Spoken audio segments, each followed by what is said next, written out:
Zélie, à voix de l'enthousiasme aujourd'hui sur ce plateau, oui ou non? Ah oui, beaucoup. Bon. Et alors, vous allez nous expliquer comment on peut cultiver cet enthousiasme. Parce que c'est pas le tout d'être comme ça joyeux, mais il faut garder ça en nous. Et vous avez plein d'astuces à nous donner. Plein d'astuces. Alors, dites-nous. Alors, déjà, aujourd'hui, on va parler de cultiver son enthousiasme. On aurait pu dire cuisiner son enthousiasme, préparer de l'enthousiasme. Et je pense qu'en effet, on est au bon endroit pour parler de tout ça. Et c'était intéressant. Tout à l'heure, vous parliez de fougue à travers votre restaurant qui s'appelle Le Brac. Voilà, on va venir voir que quand on sème de l'enthousiasme, on en récolte. Et vous avez parlé de pêcher, chasser, semer. J'aime assez cette idée. Alors, on va parler surtout d'enthousiasme et de cultiver. Alors, imaginons, et ce qui est vrai, de toute façon, nous sommes tous des belles plantes. Et vous savez que quand on a une plante comme ça dans le salon, si on ne s'en occupe pas, à un moment donné, il ne nous reste que le tuteur. Donc, il faut la chouchouter, la regarder. Alors, de quoi a besoin une plante? Elle a besoin de 3 éléments, en fait. Elle a besoin d'un terreau fertile pour bien pousser. Elle a besoin de la lumière aussi, parce que sinon elle va faner. Et la lumière, alors ça pourrait correspondre aux gens qu'on va rencontrer. Quand on rencontre des gens positifs et qui nous renvoient une belle lumière, forcément, en fait, ça nous fait bien pousser, ça nous fait nous épanouir. Et puis ensuite, il va y avoir l'eau. Alors dans la symbolique, c'est aussi notre nourriture. Et vous nous nourrissez par des belles choses, mais aussi par du beau. Parce que parfois, rien que de voir comme ça dans l'assiette quelque chose de beau, ça peut nourrir. Donc ça, n'oubliez pas cette image vraiment de la plante. Ensuite, alors, l'enthousiasme, il faut dire que c'est une émotion. Alors c'est génial, parce qu'une émotion, ça veut dire qu'on peut travailler dessus. Alors l'enthousiasme, étymologiquement, ça voulait dire état de grâce. Donc c'est quand même très beau. Mais aujourd'hui, j'ai pensé à vous parce que c'est plus la dévotion d'une quête, d'un idéal, qui va créer de la joie et qui va créer un certain dynamisme. Voilà. Donc on peut dire qu'ici, on est tous dans l'enthousiasme. Vous êtes, vous, quelqu'un d'enthousiaste, vous pensez? Ouais, je pense. Je n'ai pas la définition exacte, mais... Vous avez un bon vivant, en tout cas. Ouais. Mais... Oui, il a l'air positif, il a parlé comme positif. Je suis plutôt positif, il y a plein de belles choses à faire.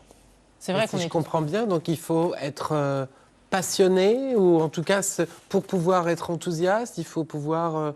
avoir envie, mais si on n'a pas envie ou si on n'a pas d'idée, qu'est-ce qu'on... Merci, on y vient. Des petits conseils. Qu'est-ce qu'on fait? Comment est-ce qu'on peut se forcer à être enthousiaste déjà? Alors oui, ça c'est le premier point justement. Alors moi, ce que je voudrais dire aussi, c'est que l'enthousiasme va avec la curiosité. Oui. Et donc c'est aussi un peu la résultante. Il va aussi avec l'action, l'idée de se mettre en action, par exemple. Alors, on va venir voir les 3 attitudes à cultiver, justement, pour cultiver l'enthousiasme. Alors, la première, déjà, c'est une attitude comportementale. C'est-à-dire faire semblant que ça marche, jusqu'à temps que ça marche. Alors, au début, c'est un peu compliqué, mais vous savez que votre cerveau, il ne sait pas faire la différence entre... d'ailleurs, Romain, s'il était là, il nous le dirait, mais il ne sait pas faire la différence entre la réalité et la fiction. Ça me fait penser un peu à la méthode Coué, je vais bien, Exactement. Je vais bien, même quand je vais Ou pas Danny bien. Boone, je vais bien, tout va bien, voilà. Au plus on se le dit, finalement, au plus notre cerveau, il l'enregistre et au plus il le croit.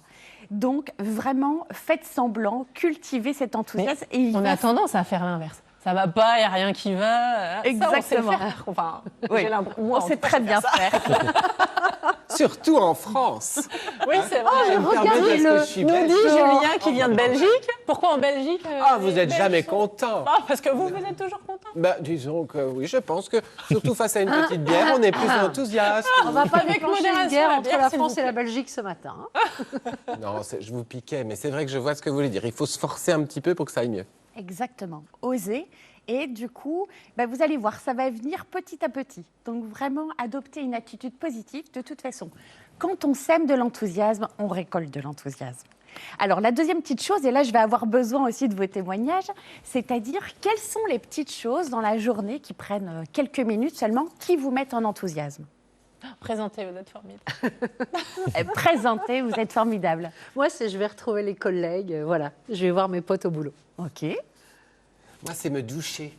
Ah, super. Et oui, parce que quand même, après, on est quand même très, très frais, tout ça. C'est sympa, la douche. Mais c'est vrai, c'est des petits plaisirs. Damien, vous avez aussi des petites choses? Et ouais, je dirais que c'est mes produits. Mes produits, vraiment. Tous les matins, on a quelque chose de magnifique qui arrive.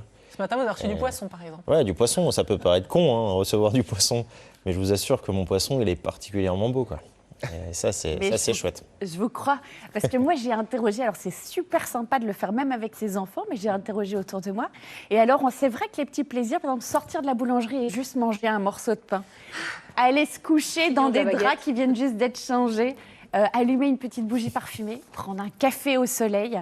Voilà, c'est plein de petites choses. Alors, ce que je vous invite à faire, vraiment, c'est peut-être faire la liste. Alors, vous mettez un petit post-it sur votre frigo, la liste de tout ce qui vous donne de l'enthousiasme et essayez chaque jour, en fait, d'en prendre un et de voir quel est celui que vous pourriez inviter dans votre vie pour recréer ce sentiment d'enthousiasme.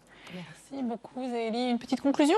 Oui, une petite conclusion, c'est aussi dans votre posture. Vous savez que quand on n'est pas dans l'enthousiasme, on a tendance à se recroqueviller. On va tous Voilà. faire ça. Donc, adoptez vraiment la posture peut-être du gorille. Voilà, celui qui est fort, qui va dégager sa cage thoracique. Vous faites bien le gorille, Julien. Enthousiaste. Et vous allez voir. J'ai déjà pris la bière. Merci beaucoup, Zélie.